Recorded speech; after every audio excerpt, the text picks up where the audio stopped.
Добар ден, почнува централното издание на вестите на самиот почеток. Еве што ќе гледате во нив. Ден по инцидентот пред бугарската амбасада, мотивите на сторителот непознати. Македонскиот државен врв со осуди. За мене напад на возило е вандалски чин. Законот треба да важи за сите и за македонските граѓани и за странците во Македонија. Бугарското МНР го повика веде амбасадорот во Софија на разговор. Почнува дебатата по извештајот за Македонија во Европскиот парламент. Ке исчезнат ли барањата за историската комисија од финалната верзија? Мицкоски најави нова инвестиција во Тирстетово. Турска компанија планира да отвори 500 работни места. Председателот Ердоган лично ни кажа дека ќе се заложи за што поголем број турски инвеститори да дојдат кај нас. Нова шема на меѓународен криминал. Преку огласи за продажба на користени работи се извлекуваат пари на граѓаните. Јас во случајот мислев дека примам пари, но наместо тоа ми беа земени пари. Ревизорски извештај за Врховниот суд. Не достигаат половина судии, а вработените преку тужби бараат одштети од над 70.000 евра.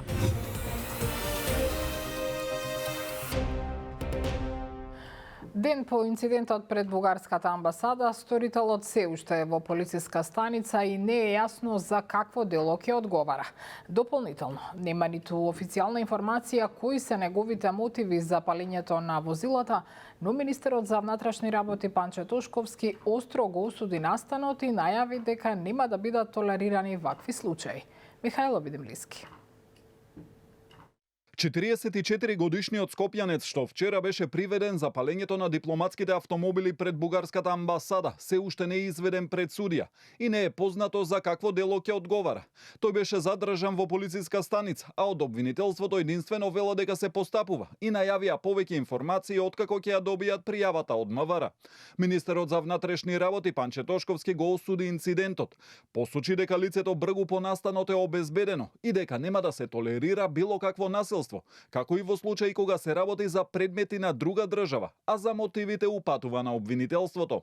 Сторителот, кој што се сомничи за палењето на возилата собственост на бугарската амбасада, е многу брзо идентификуван, обезбеден од страна на Министерството за внатрешни работи во соработка со Агенцијата за национална безбедност и тие беа вклучени во рамки на споделување на клучни информации во врска со овој кривично правен настан. Кои се мотивите за палењето на возилата се уште нема одговор и додека се чекаат истражните органи, во јавноста веќе кружат информации дека наводно скопјанецот бил револтиран за тоа што возилата непрописно се паркираа пред амбасадата.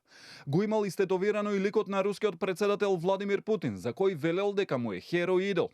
Прашан за проблемот со автомобилите пред странските амбасади кои се наоѓаат во централното градско подрачје, министерот Тошковски најави засилени контроли во иднина. Законот треба да важи за сите и за македонските граѓани и за странците во Македонија, а секако и за оние кои што се официјални представници на странски држави во Македонија, особено во однос на управување на возила во рамки на сообраќајот.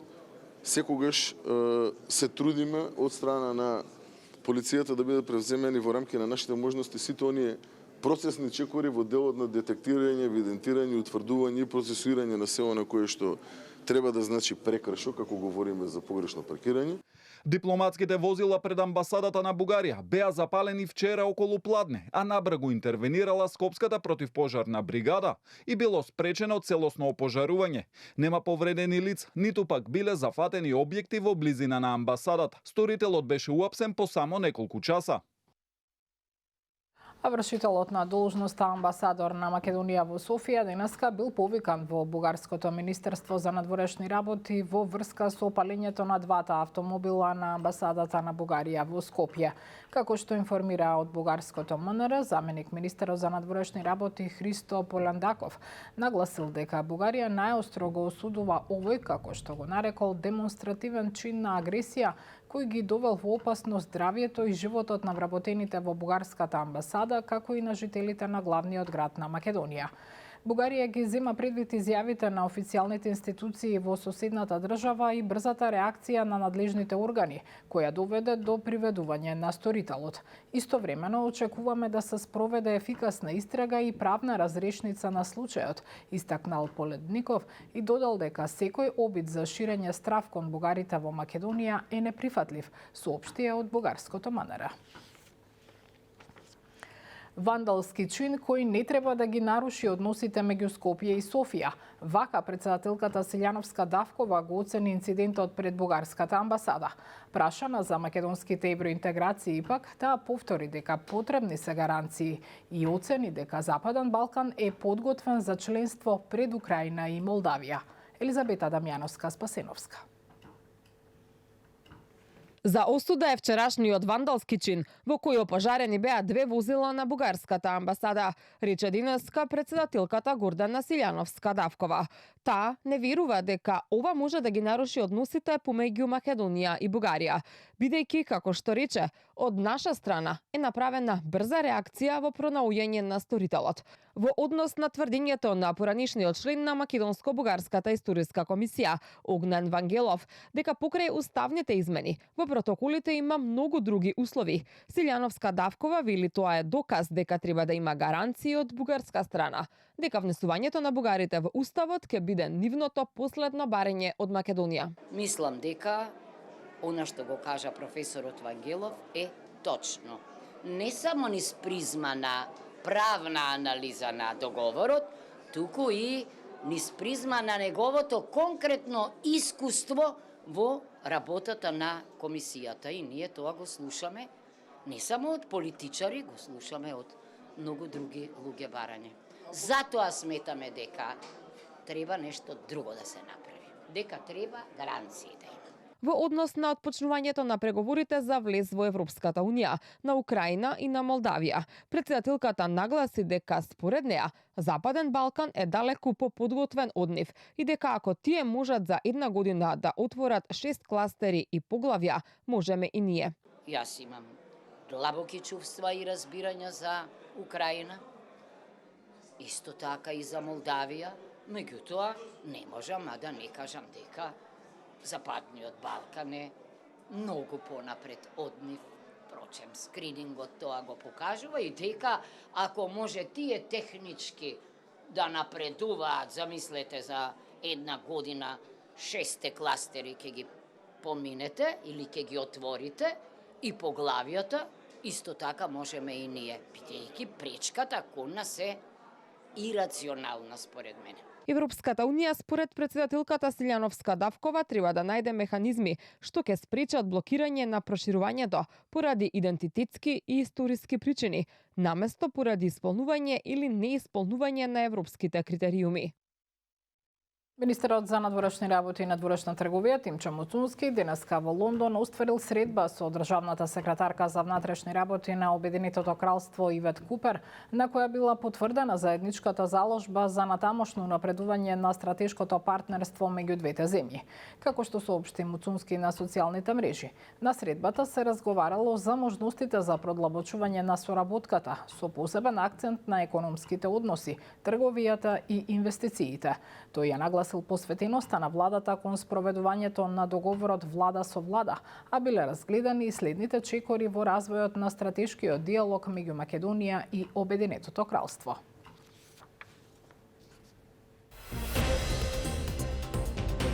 Се отворали нова дискусија во Брисел за идниот модел за проширување на Европската Унија.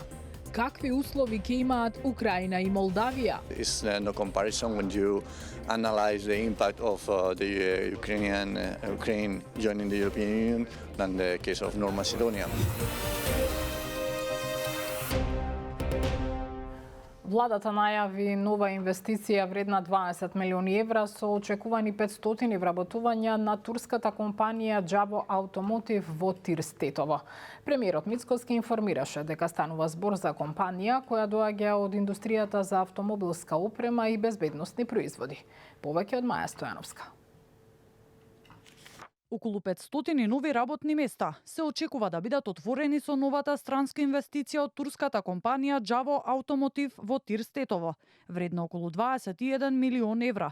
Премиерот Христијан Мицкоски информираше дека официјалниот договор за државна поддршка е веќе потпишан и дека фабриката треба да започне со работа до крајот на септември. Уверува дека нема да се повтори случајот со најавената инвестиција од претходната влада за производство на мали електрични автомобили што не се реализираше. Со сиот свој кредибилитет гарантирам дека официјалниот старт на производството ќе започне некаде крајот на септември. Договорот за помош од страна на владата е поминат на владина седница, така што апсолутно да нема никој дилема. Разликата помеѓу марихуана владата, односно владата на СДСМ и ДУИ и оваа влада е голема, тоа го покажуваат делата. Во периодот кој што следи очекувам неколку десетици такви потенцијални инвестиции кои што ќе се операционализираат. Претседателот Ердоган лично ми кажа дека ќе се заложи за што поголем број турски инвеститори да дојдат кај нас овде во Македонија. Инаку новата инвестиција во Тирстетово доаѓа од турска компанија која работи во автомобилската индустрија и се занимава со производство на безбедносни системи, контролни кабли и електрични инсталации за водечки светски производители на автомобили. Нивни представници беа присутни на пресконференцијата, но немаа свое обраќање. Директорот на Тирстетово Гоце Димовски нагласи дека интересот за инвестирање во зоната во Тетово расте и дека компаниите кои веќе работат таму продолжуваат да ги прошируваат своите капацитети. Продолжуваме со активниот пристап кон привлекување нови инвестиции, но и кон поддршка на сите компании кои веќе инвестираат и создаваат нова вредност во македонската економија. Наш приоритет е да обезбедиме услови за одржлив економски раст преку поддршка на инвестиции кои создаваат додадена вредност, генерираат извоз и отворат добро платени работни места. Министерот за економија и труд Бесар Дурмиши оцени дека новата инвестиција е резултат на напорите за привлекување странски капитал и создавање поволна бизнис клима во Македонија. Тој посочи дека компанијата планира годишен извоз од околу 45 милиони евра, што ќе придонесе за подобрување на извозните перформанси на државата и дополнителен раст на индустриското производство. Народната банка ја затегнува монетарната политика со зголемување на основната каматна стапка за 0,25% поени на 4,25%. Одлуката на извршниот одбор, како што истакна оттаму, доаѓа во услови на се уште присутни инфлацијски притисоци, геополитичка неизвестност и засилена кредитна активност во домашната економија. На седмицата беше одлучено основната каматна стапка да се зголеми за 0,25% поени, односно од 4% на 4,25%. Одлуката се заснова на најновите податоци, информации и согледувањата за ефектите врз домашната економија од глобалните случувања. Во однос на сегментите кои што се клучни за монетарната политика, од почетокот на годината беше забележана поголема побарувачка на девизи од корпоративниот сектор, што услови поголемо присуство на Народната банка на девизниот пазар. Внимавајте, се шири нова шема на меѓународен криминал. Преку злоупотреба на огласи за продажба на користени работи се извлекуваат пари на граѓаните кои се наведуваат на лажна страница за карго транспорт, која е речиси идентична со вистинската. Деталите од Дејан Трајковски. Нова шема на измами ги демне граѓаните. Понаа со лажните сообраќајни несреќи, измамниците најдоа нова метода да извлечат пари од джебот на граѓаните, односно сега злоупотребуваат огласи за продажба на користени работи. Последната жртва која се пожали до Канал 5 ни посочи дека огласила детско седиште за во возило, пошто и се јавила наводна купувачка од Крушево на Вибер, испраќајки линк од лажна страница за карго преку кој наводно и ги испраќа парите и каде оштетената треба да ја наведе трансакцијската сметка за да може да ги преземе средствата. Од наводно безбедносни причини на оштетената и било побарано и да ја наведе состојбата на сметката, но во позадина и се повлекла наведената сума. Страницата изгледаше сосема легитимно, побара податоци од картичката, ова преку веб страницата, под изговор дека е потребна безбедносна верификација. Јас во случајот мислев дека примам пари, но наместо тоа ми беа земени пари и префрлени преку Western Union, Виена.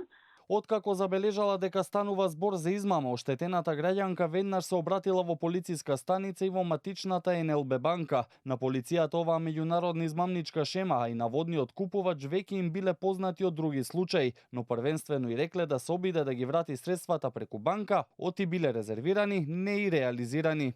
Она што е најапсурдно, значи парите во овој момент се уште кај мене стојат како резервирани, не се конечно реализирани. Значи постои прозорец за да може да се преземе некаква акција. Доволно банката, полицијата, Western Union во еден момент да соработуваат и трансакцијата да може да се блокира, ама таа соработка очигледно не се случува. Се остава граѓанинот сам да ги обиколи сите институции, сам да го реши она што е институционална одговорност. Од МВР за Канал 5 велат дека во последните месеци добиле 12 пријави за измама на интернет при продажба и дека по истите преземаат мерки за расчистување, а известено и јавното обвинителство и меѓународната полиција. Преку Интерпол се испратени барања за секоја пријава, бидејќи се работи за странски броеви од кои се контактирани граѓаните. И исто така лажната веб страна е хостирана на странски сервер. Поради тоа се уште се чека одговор на одредени барања преку Интерпол со цел откривање на потенцијалната криминална група, која врши фишинг измами на многу софистициран начин. Од НЛБ пак посочуваат дека двојната автентификација представува дополнителен безбедносен механизам во кој и покрај иницирањето на трансакцијата се бара и потврда на нејзино извршување од самиот клиент преку посебен сигурносен чекор. Оттаму апелираат клиентите да бидат особено внимателни при користење на дигиталните услуги и да не ги споделуваат сигурносните кориснички обележја на платежните инструменти. Во случај кога клиентот самостојно ќе потврди трансакцијата преку предвидените безбедносни чекори, таа согласно законската регулатива и договорната документација се смета за авторизирана, а можностите на банката за нејзиното запирање се ограничени согласно правилата на картичните платежни шеми. Измамниците на лажната страница Cargo Express Global која ја користат го злоупотребуваат логото на вистинската компанија Cargo Express МК, од каде за Канал 5 телефонски посочија дека и други граѓани им се пожалиле и дека неколку пати и тие самите пријавиле во полиција. Административен службеник во ЈЗУ Општа болница Прилеп е осомничен дека фотографирал дебитна платежна картичка на прилипчанец, а потоа со незините податоци извршил десетици интернет трансакции, при што незаконски потрошил повеќе од 90.000 денари. Според пријавата од МВР, на 13 октомври минатата година, осомничениот кој работел како административен службеник на шалтер за наплата во Прилипската болница, ја фотографирал дебитната платежна картичка на лице од Прилеп. Потоа, во периодот до 19 февруари годинава, користејќи ги податоците од картичката, извршил вкупно 71 интернет трансакција, при што била предизвикана штета во износ од 90.000 денари. Грција ќе отвори нови шалтери и привремено ќе ја суспендира биометриската проверка на граничниот преминев зони за да ги олесни гужвите, откако новиот систем за влез на Европската Унија предизвика значителни доцнења и долги редици, објави Кати Мерини. Суспензијата е привремена, може да трае неколку часа, а се дозволува во случаи на долги редици од автобуси и од автомобили.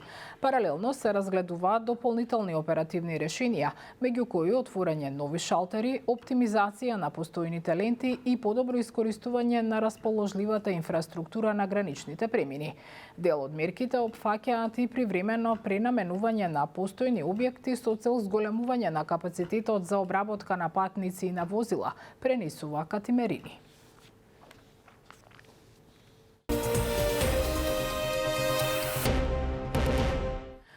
Предлог законот за судиската и јавно-обвинителска служба на јавна расправа во Македонското собрание. Засегнатите службеници во Законодавниот дом оценија дека предложеното решение не ги исполнува барањата на синдикатите. Од владата велат дека аргументираните забелешки кои се прифатливи ќе бидат преточени во амандмани. Андријана Лазова Божиновска. Предлог законот за судската и јавно-обвинителската служба не е реформски, не ги исполнува барањата на синдикатите и не ја унапредува положбата на вработените. Ова е ставот на засегнатите службеници кои во собрание говореа на јавна расправа за законското решение. Порачаа дека се незадоволни бидејќи Министерството за правда до собранието доставиле текст за кој вела дека е целосно различен од договореното со нив. Доколку се усвојат овие законски решенија, овој одлив кој што го имаме моментално и кој што не е само природен одлив по пат на пензионирање, ќе се зголеми, а нема да се привлечат нови вработени.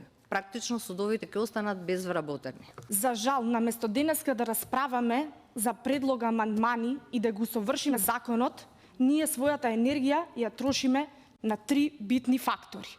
Тоа е сите да сме судска служба, достоинствено да имаме просечна плата по коефициент за тоа што сме една од 3 власти во државата и да ги имаме додатоците кои ги заслужуваме. Овие два предлог теста на законот за нас се поразителни, неприменливи, нереформски и ние како синдикат веќе минатата недела предложивме и поднесовме барање во собраничкиот дом да се повлечат од било каква расправа. Критики за предлог законите имаше и вишата обвинителка Фатиме Фетај, а во одбрана на предлозите во собранието беше заменик министерот за правда Ален Деребан. Тој појаснува дека платите ќе се зголемуваат преку постигнатите колективни договори, а со целиот предлог морале да побрзаат поради роковите од реформската агенда. Нема успешна истрага, нема обвинение, нема предмет, нема финансиско работење, нема информацијски систем.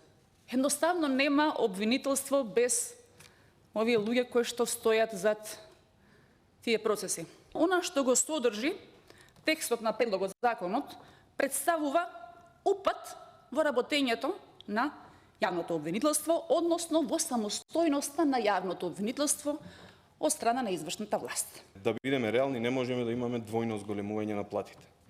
Поради тие причини, законот беше усогласуван со Министерство за финансии, од каде што добивме негативно мислење и моравме да се усогласиме после склучувањето на колективните договори, и со јавна администрација, од каде што добивме негативно мислење и мораше да се усогласуваме со нивните представници. Во секој случај, брзината поради која беше доставен во собрание овој закон е реформската агенда. Заменик министерот рече дека аргументираните забелешки кои се прифатливи ќе бидат преточени во амандмани за во второто читање на законот да ги усвојат пратениците на Комисијата за политички систем. Највисокиот суд во државава се соочува со сериозен недостиг на судии, финансиски проблеми, но и со тужби од вработени кои во судски постапки бараат околу 70.000 евра. Покажува конечниот извештај за извршена ревизија на Врховниот суд за 2024 година. Во документот се навидува дека во тек се 28 судски постапки што се водат пред надлежните судови, кои не се завршени и не може да се пресмета за колку пари ќе биде кусок судот кој обезбедува единствена примена на законите од страна на судовите. И покрај тоа што е забележан позитивен тренд на зголемување на бројот на решени предмети, ревизорите предупредуваат дека ефикасноста е ограничена поради недостиг од судии. Од предвидени 28 судиски места, на крајот на 2024 година биле пополнети само 11, кои подоцна се зголемиле на 14. Дополнителен проблем представува и нефункционирањето на клучни административни позиции. Ревизијата предупредува дека ваквата состојба може да ја загрози независноста и стабилноста на судската власт, како и да го забави спроведувањето на реформите. Во Брисел се отвора нова дискусија за идниот модел на проширување на Европската Унија со предлози што предвидуваат значајни промени во правилата за пристапување, вели шпанскиот аналитичар Виктор Бургете Видал. Според него се работи за обид на Унијата да одговори на клучните предизвици во своето внатрешно функционирање. Повеќе од Афродита Рамос. Новиот бран на предлози за промена на процесот на проширување е добар знак дека Брисел наместо декларативно веќе во детали ја дискутира идната генерација на пристапни договори со земјите кандидатки. оценува шпанскиот аналитичар Виктор Бургете Видал за германско-францускиот non-paper како идејата на еврокомесарката Кос Унијата да имплементира заштитни мерки, меѓу другото и во вид на забрана на употреба на вето за идните членки во првите 5 до 15 години од приемот. It has been received well in most capitals, so we are still, it's the opening debate, and we will see in the next months, and the Commission needs to tear down the proposal, and now we have this new open idea of Callas that also tries to address one of the main concerns within Euro and European capitals, that is the governance issues within the European Union. And it's not just about enlargement, it's that there are 27 members, there are a lot of members, and the way the EU governance works is very difficult to take some decisions. Тоа што вчера Украина и Молдавија ги отворија пристапните поглавја, според Бургете Видал, не значи дека ќе имаат полесен прием во ЕУ, бидејќи како што вели, секој од земјите кандидатки има своји сложености, според кои имаат поинакви услови од ЕУ при преговорите, а во минатото тоа се случи и со Бугарија и Романија, посочува тој. It's no comparison when you analyze the impact of the Ukraine joining the European Union than the case of North Macedonia, the case of population, the size of their agriculture market, the impact it will have on the European budget, in agriculture funds, but also in cohesion funds. I think this is quite clear in the MERS proposal. Ukraine should be treated differently, but it doesn't mean that it's going to be easier or the same path to integration to Europe. На настанот посветен на 40 годишнината од влезот на Шпанија во ЕУ, Бургете Видал посочи дека Шпанија го поддржува проширувањето на Унијата, но и напомена дека шпанските пристапни преговори се одвивале преку тежок реформски процес на политичка стабилизација и економски раст, но и соочување со големи ограничувања од ЕУ, конкретно во областа на незината рибарска флота. На денешен ден, во 1943 година, во местноста Моклиште кај Ваташа бил извршен ваташкиот масакар, едно од најтешките злосторства врз цивилното население во Македонија за време на Втората светска војна. Во рамките на јунската непријателска офанзива со цел да го задуши народно-ослободителното движење, бугарската окупаторска војска стрелаше 12 младинци од Ваташа на возраст од 15 до 27 години. На локацијата денеска се одбележа годишнината од масакрот. Таму беше градоначалникот на Кавадарци Митко Јанчев, кој потоа на социјалните мрежи напиша дека и по 83 години споменот на ваташките младинци живее во колективната меморија на нашиот народ. Нивната приказна не е само дел од нашата историја, туку и обврска да ја чуваме вистината, да ги почитуваме жртвите и да ги пренесуваме вредностите за кои тие се жртвуваа на идните генерации. Присутна беше и делегација од движењето Знам за наша Македонија, предводена од генералниот секретар Горан Минчев. Во Ваташа беше и лидерот на СДСМ Венко Филипче, кој по тој повод даде и изјава за медиумите.